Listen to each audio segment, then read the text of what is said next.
وصل صوتك.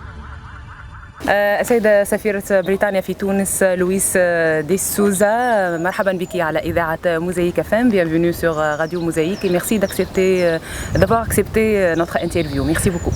Merci de m'avoir comme votre invité. Merci beaucoup.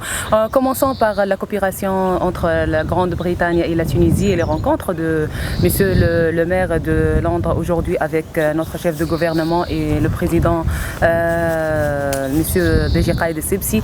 Cette coopération en chiffres, si on peut dire, et oui. Dans quel domaine, si on peut expliquer pour le public?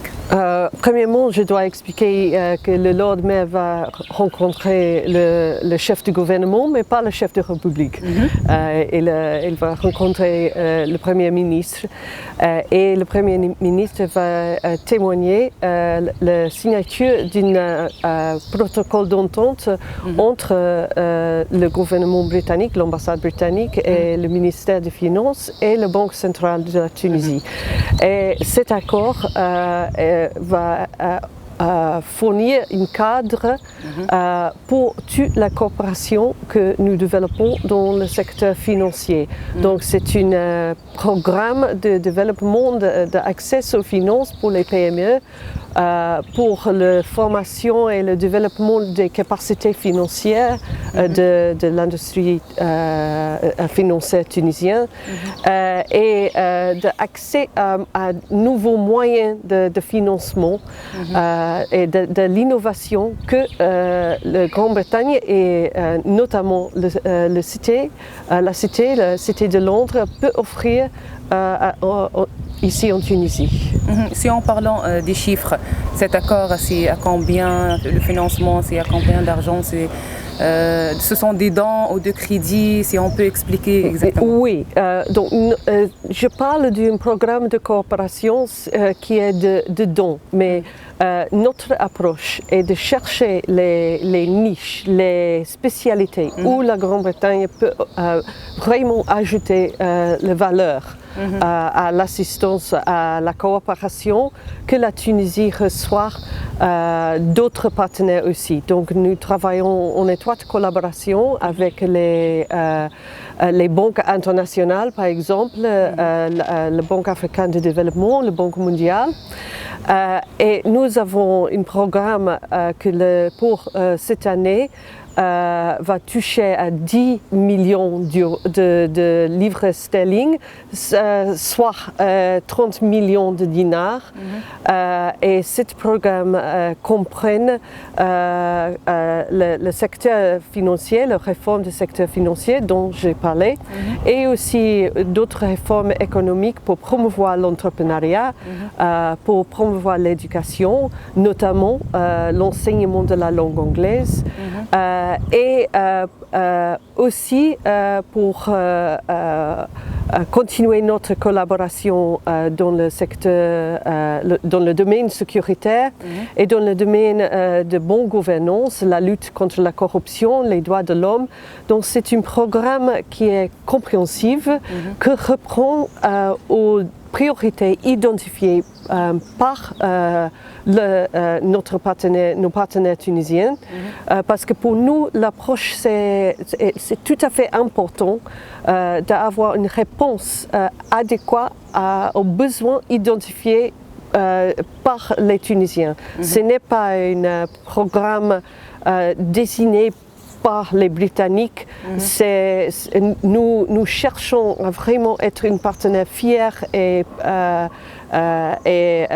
léal à la Tunisie pendant des années.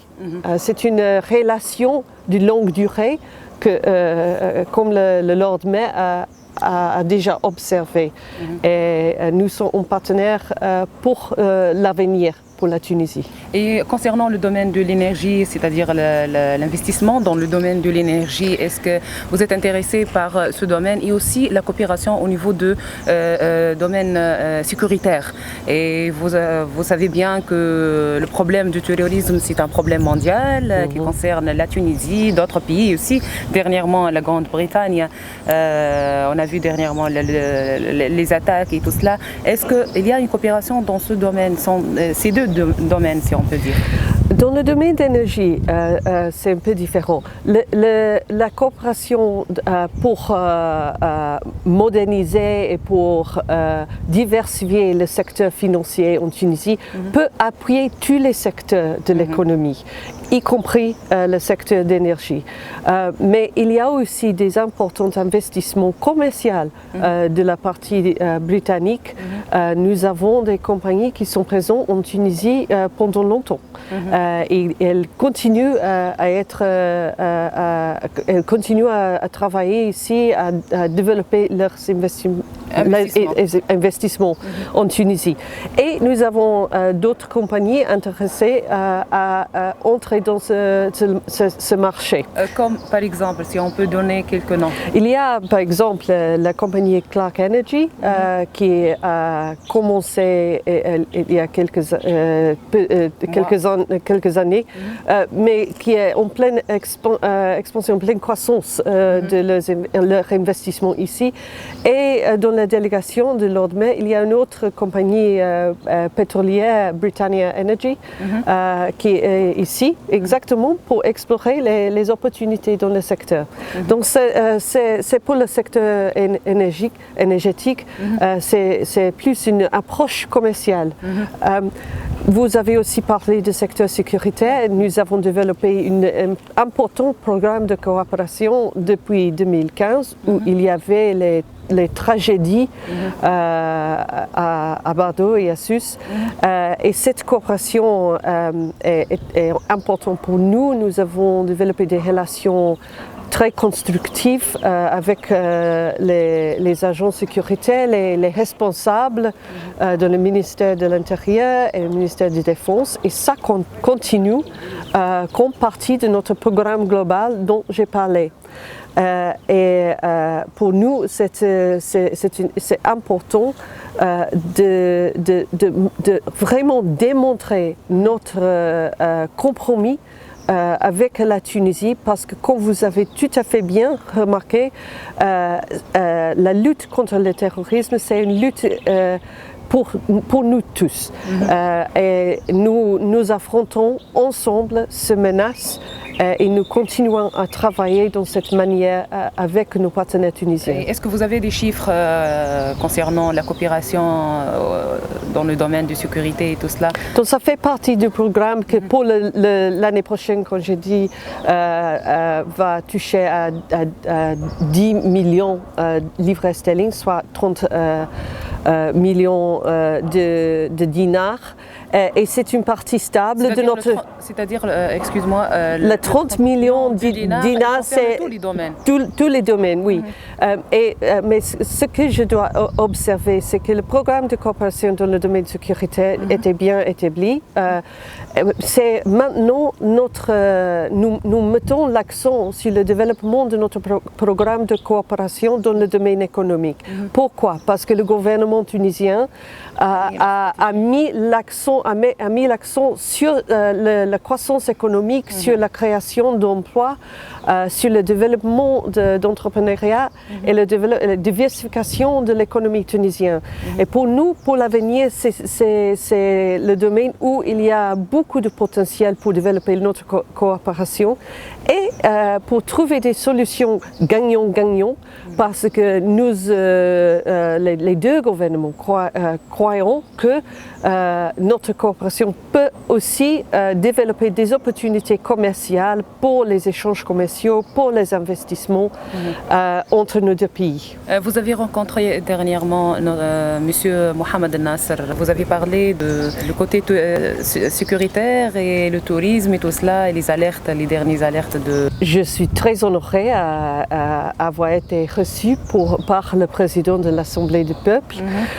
Nous avons une conversation sur tous les domaines de coopération, tous les les relations bilatérales entre nos deux pays. Mais spécialement le côté sécuritaire. Oui, nous avons parlé de cela, mais aussi de la coopération, par exemple, entre les deux parlements, parce que nous avons un parlement très expérimenté et nous voulons vraiment, de son parti aussi, développer cette relation.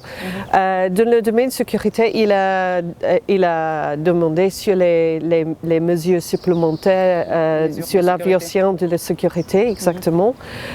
Et j'ai expliqué que la Première ministre a pris cette décision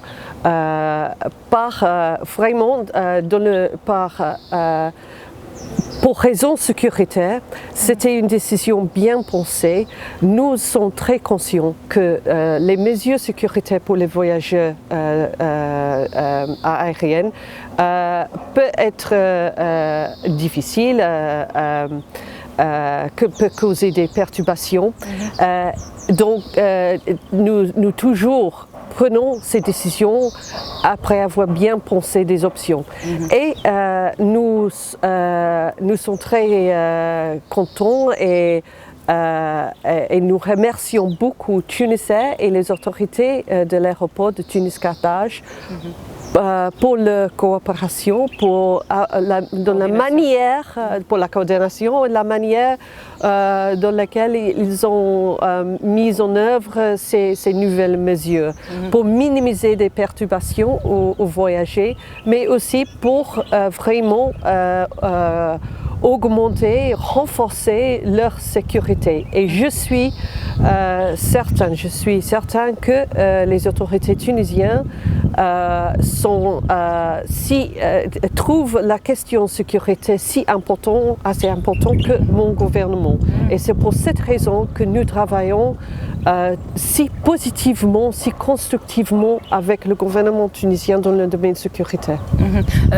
On peut finir par votre programme ici à Tunis comme ambassadrice de la Grande-Bretagne. Quel est votre programme dans tous les domaines de coopération, que ce soit avec d'autres ambassades ou avec le gouvernement tunisien ou avec les ministères ici? Est-ce que vous pouvez nous donner une idée sur votre programme pour votre mandat ici, pour cette période? Quand j'ai déjà parlé, pour moi, les grands potentiels de notre programme pour les années dans le domaine économique. Et je crois qu'il y a un grand potentiel de développer davantage les relations économiques et commerciales entre nos deux pays. Nous allons continuer avec l'importante coopération pour soutenir la transition démocratique et le développement des institutions constitutionnelles et aussi dans le domaine sécuritaire. C'est un programme, c'est une approche compréhensive, mais pendant mon séjour, je voudrais voir une croissance dans les relations commerciales et économiques. Spécialement. Et spécialement. Le domaine culturel, le domaine de ça continue aussi. Nous sommes en train de développer un important programme avec les 3 ministères d'éducation et d'enseignement supérieur et de technologie et vocation sur l'enseignement de la langue anglaise, tous les niveaux d'éducation tunisiens. Ça est important parce que les Tunisiens demandent la formation et la capacité en anglais.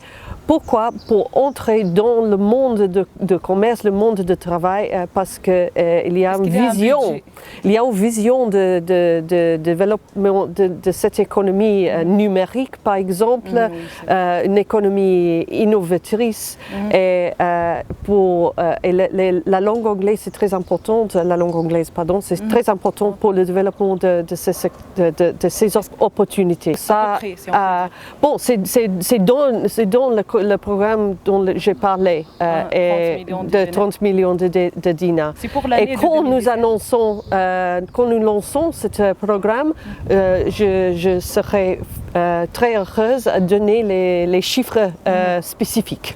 Notre année financière commence en avril. Donc c'est avril 2007 jusqu'à mars de 2018. Mais c'est 12 mois, oui. Ok, exactement. merci beaucoup. Merci d'avoir accepté notre interview. Merci beaucoup, Madame l'ambassadrice. Merci. Merci.